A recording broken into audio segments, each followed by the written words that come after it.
lovely Steyning welcome to the next actor. We can start the clapping. Anne-Marie, when you're ready. Yay, give it a good clap. Mr. Steve Ward! But I was bullied as a youngster. I had quite bad skin. I had acne, right? It's still not great now, but I actually it got so bad I went to the doctors and he gave me some medication to clear it up. At the time he said, be careful, the side effects were a bit rough. I didn't really think much of it. Since then, I've looked up what the side effects are. Now these are genuine, okay? These are genuine side effects. The drug's called isotretinoin. This is for acne, right? Remember, these are side effects for acne. Now, common side effects, right? Headaches, fair play. Nosebleeds, alopecia. That's a common side effect. You didn't tell me I could have lost my fucking hair. I might have had beautiful skin, but there wouldn't have been a hair on it, would there? Jesus. The next one I don't even understand. Permanent thin skin. Do they mean metaphorically? Am I always going to be sensitive to criticism? Is that what they mean by that? Right, infrequent side effects these are now. Decreased libido, erectile dysfunction. Not a laughing matter, is it, mate? You know that, it's not funny. I'll be honest, that wasn't an issue for 17-year-old me, because at that age, a lot of people are beating them off with a stick. I was just beating off, so that's fine, that's not a problem, right? Weren't an issue. Right, rare side effects these are. Rare, but rare things happen. First one's a bit specific, if I'm honest. Impaired night vision. Not going to affect many people, is it? Maybe unless you work as a ninja stealth assassin. That's... Cataracts, irritable bowel syndrome, psychosis. This is for acne, remember? Depression. Stunted growth in height. I stopped growing. Some say I did. Also, why do they have to put in height? Who measures their growth in length? Apart from maybe the waiters over there, I don't know. So, remember that, next time you see a bald dwarf who's looking a bit glum, bumping into things at night, check out their skin, it's probably lovely. So we've already established, we've got some couples. Give me a cheer if you're in a relationship. That's a positive cheer. Normally you hear the women go, yeah, everybody's like, yeah. You in a relationship? I am. Yeah? What, you two are together, or with him? I am, he not so much. We see each other, you know, he's there, but I'm more committed to it than him. That's fun. How long have you been together? I love that. Whenever you ask that question, right, the woman always goes, it's a test. The man always has to answer. So you said 3 years, she said 5. That shows the level of commitment, doesn't it? You've invested more, I sense, but that's fun. But I often answer the question, how long have you been together? There's two types of couples that have been at comedy gigs, I tend to find. There's couples that have not been together very long, so they come to comedy and it's kind of like a date. And there's couples that have been together quite a while and they come to comedy so they don't have to talk to each other. Yeah, I'll let you decide amongst yourselves what you are in that, but I'm in a relationship now. I'm living with a woman that's not my mum, so that's going well. But I've noticed, I've learned a few things about women in the months that I've lived with her. So what I'll do is I'll share them with you now, and we'll see as a general consensus if this is just my woman or this is women in general, okay? First, some of these sound random, okay? The first thing I've learned, sounds random, stick with it. Women love pebbles, don't they? In the bathroom, on the windowsill, usually in a bowl. Quite often between two candles that have never been lit, aren't they? That's where they are. I don't know what they're there for. I don't know. Do you know? Are we supposed to dip our hands in it, gents? I don't know if that's... I don't know what they're there for. I don't know. They're there. Second thing I've learned, women tend to love... They love twigs, don't they? Right? Corner of our lounge, about that big brown curly twig thing. Have you got this? I've heard someone say, yeah. There you go. She's been to Next. That's fine, yeah. What I will say, there's not a bloke in this room that would obsessed with twigs. She just goes, I'm obsessed with them. Just love twigs. What I will say is there's not a man in here that will go out shopping and go, I'll buy something for the house, I think, something practical, like a chair. No, fuck that. What I'll do is I'll get a twig, I'll leave that in the corner of the room, just let people look at it. That's just a twig. What I will say, it's fine if you like pebbles and twigs, Go outside. There's loads of that shit out there. Don't bring it indoors. It's pointless, isn't it? Jesus. Now this is standard. There's no, you can't deny this. Women, something else you love, cushions, don't you? You love. There we go. You look at her face lit up. Love cushions.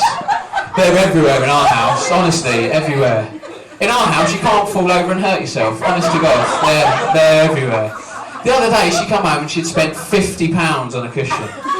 I know, I nearly shat myself. I was like, £50? She said, it's decorative. I said, decorative it may be, but when I nod off on the sofa, I'm still going to dribble on it, aren't I? That's not changed, that's going to happen. Something else I've never owned before I lived with women. Do you have a lamp? Do you like lamps? Women love lamps, don't they? She got a lamp? Do you like a lamp? Here's the scenario for us, right? It gets to about 8 o'clock at night. She goes, let's put the lamp on. Why? If I need to see, just put the big light on, wouldn't I? If I don't need to see, turn the big light off. I never saw... lighting. Sorry? Ambient lighting? See, this is a bloke thing. See, blokes, we either need to see, or we don't need to see. Them's the options. I never sort of need to see a little bit. It's like wearing one contact lens. It just give me the gist, just the gist. So how long have you lived together? Well, we've established this could be... But you do live together. What's your name, lovely, sorry? Anne-Marie. Anne-Marie, okay, Abby did speak to you. So, now you've got lovely hair. What's your name, sorry, mate? Mick, was that? Now, does Anne-Marie's hair get fucking everywhere? Is that...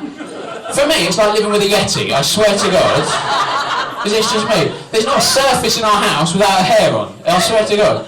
There's all my toothbrush, it's in my cornflakes, I can't move. If they ever get blood out of a stone, there'll be one of her fucking hairs there, I swear to God. But I should probably tell you about our first date, actually, because it was quite eventful, right? We'd arranged to meet up in town, and it was quite, it was a lovely sunny day. I was running a bit late, I was meeting her in town. I got parked up. As I was walking through the car park, it was then I noticed I had a piss stain on my trousers. It's not ideal, is it, love? I know, it's not ideal. At this point, I didn't know if it was splashback or dribble, right? But that's some of the older gents know what I'm talking about. Yeah, he knows. Shake it 101 times, there's always a little bit left. But that's by the by, right? I'm sorry, look at her little face, grimace. But anyway, so I had this wee stain then, and I was meeting this girl, and I was between two cars, right? There was nobody around. I thought I could try and dry this stain out, right? I didn't have a tissue, so I started trying to rub this stain. I thought I'd just dry it out. Even if it's worked, I was going to meet with a hand stinking of pee, so it wasn't really going to work. But as I was doing this, I noticed that my peripheral vision, I could see my reflection in the car window. So I thought I'd use that like a mirror, see how noticeable it is. As I finished drying and turned, it was then I noticed there was a woman sitting in the car staring back at me. Now, I don't know if she's seen the piss stain, but bear in mind what she has seen is this. Just rubbed my penis, then presented it to her, haven't I? It's essentially what I've done. I panic, she starts winding down the window. I'm like, I'm sorry, I should have done that to this window. As I said that, I noticed there were two kids sitting in the back of this car. Talk about out of the frying pan and into the fire. Jesus, I got out of there anyway. I tell you, I had to do a runner in the end, but I met up with this girl and it went well. She didn't notice the pee stain, so it was good. We went back to mine actually. I wooed her, cooked her a romantic meal, you know, candlelit pot noodle, and standard. And I convinced her to play a little game I like to call Hide the Sausage, right? So it was going quite well, right? But do you ever do this thing where you're having sex and then you think, I'll say something sexy and that will make it better, and it makes it a lot worse? Do you ever do this? Is this just me, right? What happened? We was having sex and it was really good. It was really intense, passionate sex. And as I looked down on her, it was like we'd connected on another level. And as I looked into her eyes, it was like I was looking into her soul. And then in that moment, I thought it'd be sexy to go, yeah, feel my power. That's just didn't go well, if I'm honest. She didn't like that. It didn't really do it for her. But give me a cheer if you like to talk dirty during sex.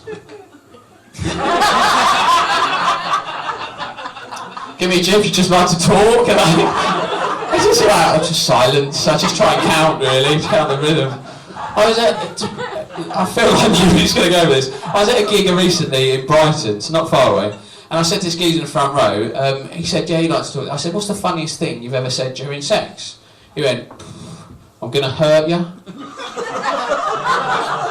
Romantic bunch in Brighton, you know what I mean? Jesus. My mate once said, in the throes of passion, as a precursor to bum sex, right? He once said, I'm going to try something now, and you might not like it. Fair warning, isn't it? To be fair to him, he was right. I didn't like it, but it's not for me, really. I do like talking to, but I get a bit carried away sometimes. I think I like the moment, and I tend to ruin it. I was with a girl once. I was at university, and I'd met this girl, and I convinced her to go back to mine, and again we was having sex, and we moved into doggy position, right? I feel with you, I feel like I should tell you what that is. I don't know why. It's like there are other positions, you know. I don't know if you know this. So she's bent over, right? Despite what you're thinking, lovely lady, I've not got a big penis. I know it's hard to believe. I know you look shocked. I can tell that you're sitting there imagining me now with a massive penis bearing down on top of you, all hot and sweaty. And by all means, enjoy that image, but it's not true. So what happened, right? We got into doggy position, and with her large bum, my small penis. Took me a little while to get it in, if I'm honest. I'll admit that to you, right? So I was working my magic, but then when it did go in, I got a little bit carried away, and what I said, with an American accent, never good. Yee-haw!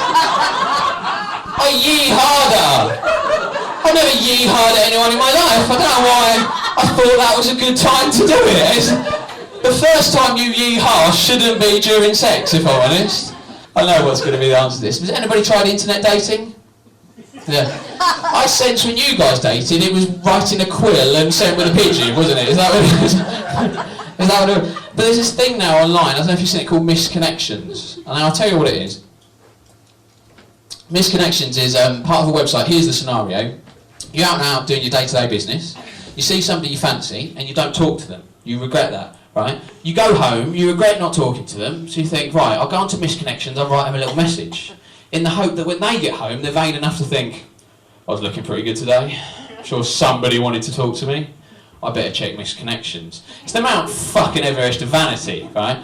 But I urge you to read these, because they are really funny.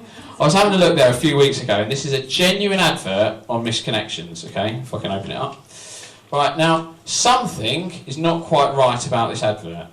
Now, I'll read it to you and let you interpret it for yourselves, okay? I might just get the mic stand, actually. Now, you're a clever bunch. Now, something's not quite right about this. See if you can spot what's wrong. Here we go. You were the brunette in Tesco's on Thursday night. It's vague, isn't it?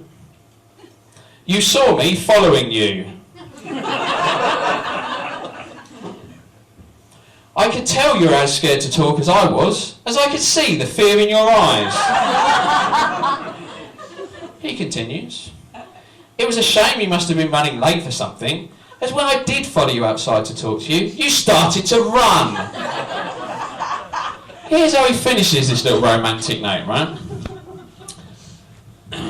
I hope you... Oh, no, here we go. I hope you see this message, but I'm not worried if you don't, as I have your number plate, so I will find you. That's romance, ladies. Listen, you guys have been lovely. Thanks for listening. I will take that. It could go downhill if I try and do more, to be honest with you. Maybe I should leave on a high. But you have been lovely. I've been really enjoyed this. So, ladies, if you don't speak to me now, just check on Misconnections. I'll probably write you a little message. See how it goes. Cheers. Thanks for listening. Thank you. Cheers.